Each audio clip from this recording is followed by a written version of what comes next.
अस्सलाम वालेकुम स्टूडेंट्स। आज हमने कौमी आमदनी का जो चैप्टर कल कंप्लीट किया है उसके अहम सवालात के बारे में डिस्कस करना है।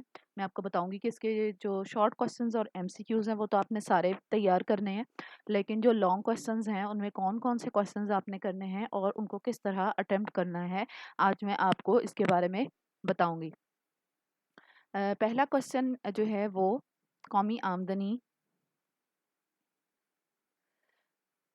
के बारे में जो है, कौमी आमदनी के मुख्तलिफ तस्वुरात की वजाहत करें। अच्छा, अब आपने जो कौमी आमदनी के मुख्तलिफ तस्वुरात पढ़े हैं वो काफ़ी ज़्यादा हैं तादाद में। क्वेश्चन आपको 10 मार्क्स का आता है। आपने फिर क्या करना है कि जो ये सारे तस्वुरात हैं आप इनको शॉर्ट शॉर्ट बताएंगे। मतलब आप इनकी सिर्फ डेफिनेशंस डाल दें तो भी आपका 10 नंबर का पूरा हो जाएगा।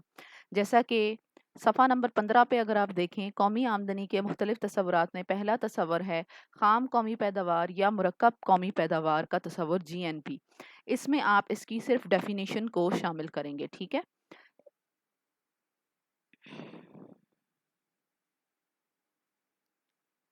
और जैसे कि ये इन्होंने बताया हुआ है कि अशिया खदमात का मजमूआ जो किसी मुल्क के लोग एक साल में पैदा करते हैं इसे हम खाम कौमी पैदावार या मुरक्कब कौमी पैदावार का नाम देते हैं।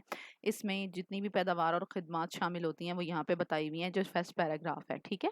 आगे जो इसमें मजीद जो अमूर दिए हुए हैं वो आपने इसमें शामिल नहीं करना है, ठीक है। उसके बाद आपने क्या करना है कि डायरेक्ट आपने जो इसकी डेफिनेशन देने के बाद इसके आपने जो नीचे इक्वेशन दी हुई है वो लिखनी है। अगले सफ़े पे सफ़ा नंबर 16 पे अगर आप देखें, खाम कौमी पैदावार बराबर सर्फ जमा सरमायाकारी जमा हकूमती खर्च और सरमायाकारी जमा बरामदाद नफ़ी दरामदाद, ठीक है। ये वाला ये आपने लिख देनी है तो काफ़ी हो जाएगा, बाकी सारी डिटेल्स में आपने नहीं जाना। उसके बाद खालिस कौमी पैदावार है, खालिस कौमी पैदावार की भी आपने डेफिनेशन लिखनी है और उसकी इक्वेशन लिखनी है और उसको जो है वो आपने बता देना है। फिर उसके बाद खाम मुल्की पैदावार है, इसी तरह से उसकी भी आपने डेफिनेशन लिखनी है और उसकी इक्वेशन लिखनी है, जैसे कि मैंने स्लाइड्स में आपको करवाई हुई हैं। अगर आप वो लेक्चर खोल के देखेंगे आपको पता चल जाएगा। फिर कौमी आमदनी की डेफिनेशन है, उसी तरह से फिर शख्सी आमदनी की तारीफ़ है, फिर काबिल तसरफ़ शख्सी आमदनी की तारीफ़ है और उसकी इक्वेशन है, फ़ीकस आमदनी की तारीफ़ और इसकी इक्वेशन है। फिर आप इसमें तरक्की याफ़्ता और जो आमदनी ममालिक के नीचे 3 इक़साम है वो शामिल नहीं करेंगे, ठीक है। तो आपने क्या करना है, ये जो 6 अदद कॉन्सेप्ट दिए हुए हैं कौमी आमदनी के, आपने सिर्फ इनकी तारीफ़ें और थोड़ी सी जो उनकी इक्वेशंस है साथ में वो शामिल करनी है, तो आपका 10 नंबर का सवाल मुकम्मल हो जाएगा। अच्छा, फिर आ जाता है जी कौमी आमदनी से मुराद क्या है और इसकी पैमाइश किस तरह से हो सकती है। कौमी आमदनी से क्या मुराद है, ये आप डेफिनेशन शुरू में जो आपको मैंने करवाई थी उसमें से जो आखिरी डेफिनेशन है वो आप दे दें। ऐसी अशिया खदमात की बाकी मालियत जो मुल्क में एक साल के अरसे में पैदा की जाती हों, बशर्ते ये कि इसमें सरमाई की फरसूदगी का अलाउंस और बिलवासा टैक्स में ना कर दी जाए। यहाँ बस एक आप इसकी तारीफ लिखेंगे। उसके बाद इसकी पैमाइश किस तरह से हो सकती है, तो इसकी पैमाइश के जो तरीके दिए हुए हैं सफ़ा नंबर 19 पे कौमी आमदनी के 3 पैमाइश के तरीके दिए हुए हैं। आपने क्या करना है कि इन तीनों पैमाइश के तरीकों को बयान करना है, लेकिन उसको फिर आप ये टेबल शेबल साथ बेशक ना बनाएं, इसकी एहतियातें भी शामिल ना करें, ठीक है।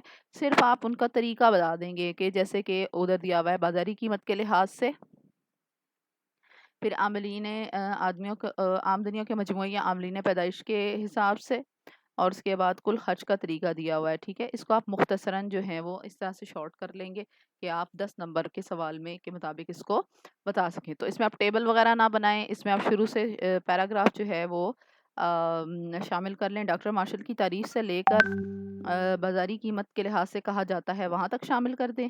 उसके बाद आप दूसरे पे आ जाएं, आमदनियों का मजमुआ या आमलीन के मुआवजे के मजमुए के हिसाब से। इसमें शुरू से आप लिखेंगे जो पैराग्राफ वो आपने लिखना है, ठीक है।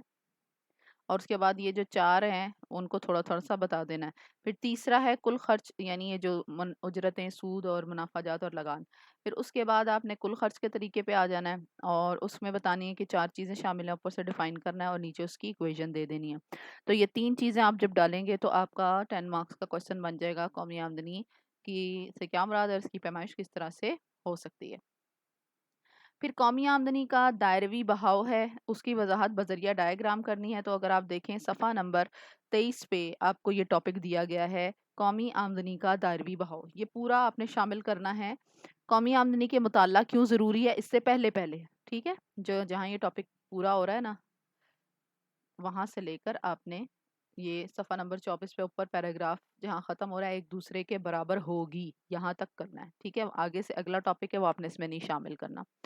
اچھا، پھر قومی آمدنی کے توازن سے کیا مراد ہے، اس کے طریقے بیان کریں۔ یہ لاسٹ لیکچر جو میں نے آپ کو دیا ہے وہ اس میں شامل ہوگا۔ ایز اٹ از آپ نے اسی طرح بتا دینا ہے جیسے کہ میں نے آپ کو پڑھایا ہے، یعنی دو طریقے ہیں، ایک مجموعی طلب اور رصد کا طریقہ۔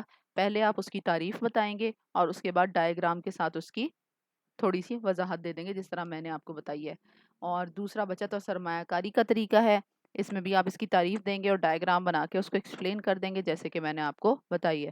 بک میں جو ہے وہ کافی لمبی لمبی ایکسپلینیشن ہے، آپ اتنی زیادہ لمبی نہیں کریں گے، ٹھیک ہے؟ جو میں نے آپ کو بتائی ہے اس کو آپ نوٹ کر لیں اور اس کو پھر آپ لکھ لیں گے، ٹھیک ہے؟ تو اس طرح سے آپ یہ 4 لانگ کوسچنز جو ہیں وہ امپورٹنٹ ہیں، جو پریویس پیپرز میں بھی آتے رہے ہیں، تو یہ آپ اس میں تیار کریں گے۔